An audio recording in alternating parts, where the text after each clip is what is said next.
be forced to do so. Thanks, Senator Walsh. Yes, Biddy. Okay, Deputy Barrett. Ambassador, I will say frankly, I'm one of the people who thinks you should be expelled from this country, and I believe that that's nothing to do with you personally. It's to do with the policies of your state. And I think, along with Desmond Tutu, that the time for treating you as a normal state is over, because you're not behaving as a normal state. And I just want to ask you questions, really, in relation to that contention. And I would just say, for the record, it certainly isn't motivated by anti-Semitism in my case. I mean, for example, when disgraceful attempts were being made to downplay the horrors of the Holocaust by people like David Irving, I brought a Jewish Auschwitz survivor to this city to organise meetings and get her on national television to remind the Irish people about the horrors of the Holocaust. And I would do so again if anybody tried to downplay the horrors of what were done to the Jewish people. But it is precisely because I'm opposed to racism that I oppose what your state is doing and what it stands for. So I just want to ask you a few questions in relation to that. And I should also say, by the way, I lived for a year on Moshav Neot Hakikar in the Dead Sea in 1987, 2 weeks before the first Intifada broke out. That leads me to my first question. You have tried to cover over what you have done, the killings of innocent people in Gaza on 3 separate occasions over recent years, the seizure of Palestinian land and so on, by attacking Hamas. Now, why don't you just admit that Hamas didn't exist when the first Intifada took place? They didn't set up an armed wing until the early 1990s. And that there was a reason that PLO were in Tunis at the time, exiled, effectively not present. But the ordinary Palestinians rose up because you denied them basic rights. I lived there. It was apartheid. It was racism. It was endemic. It was rotten. Absolutely, I was shocked within weeks of living there to see how you treated Palestinian people. And isn't it the fact that the law of return, which is the basic law of the Israeli state, is a racist apartheid law because it confers rights on Jews that it denies to Palestinians? It allows, for example, if I was Jewish and had never stepped foot in Israel, I could claim citizenship there tomorrow, but 6 million people whose origins are in what you now call Israel, who were forced out in 1947 or 48, do not have that right. Isn't that part of the reason why the Palestinians are in dispute with Israelis?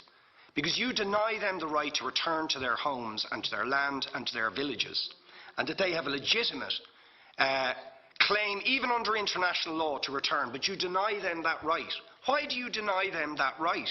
And why do you give that right to other people who have no connection whatsoever with the land, whether you call it Israel or whether you call it Palestine?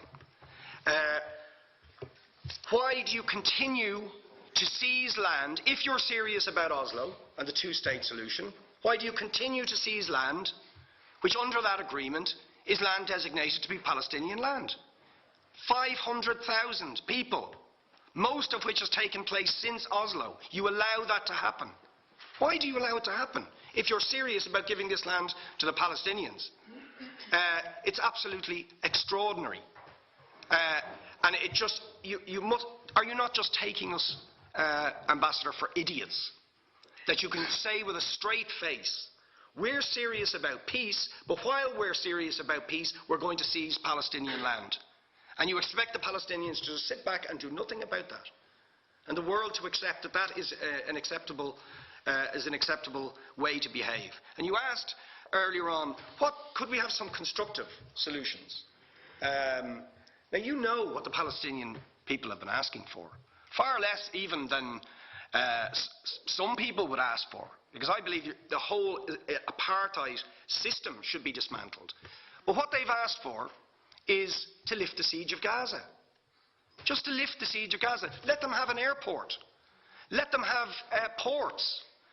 Let them not be dictated to by a government for whom they do not vote as to what can go in and out of their territories, whether they will have power, whether they will have clean water, whether they will have medicine.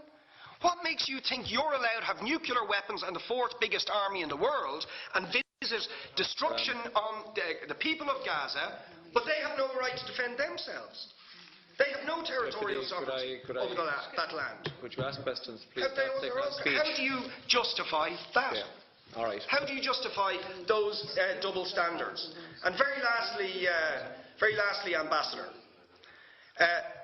people like Bishop Tutu, Nelson Mandela, and I would certainly describe your state as a apartheid state, with different laws for people depending on their race or religion. Now, isn't that just the case that, for example, at checkpoints going into the West Bank, there's a channel if you're Israeli or European, and there's a channel if you're Arab, just because you're Arab. If you came into Dáil Éireann and they stopped you and said, "Are you Jewish?" "Oh no, sorry, you can't come in through the same entrance as Irish people or European people because you're Jewish," you would call that racism and apartheid. But yet you practice that.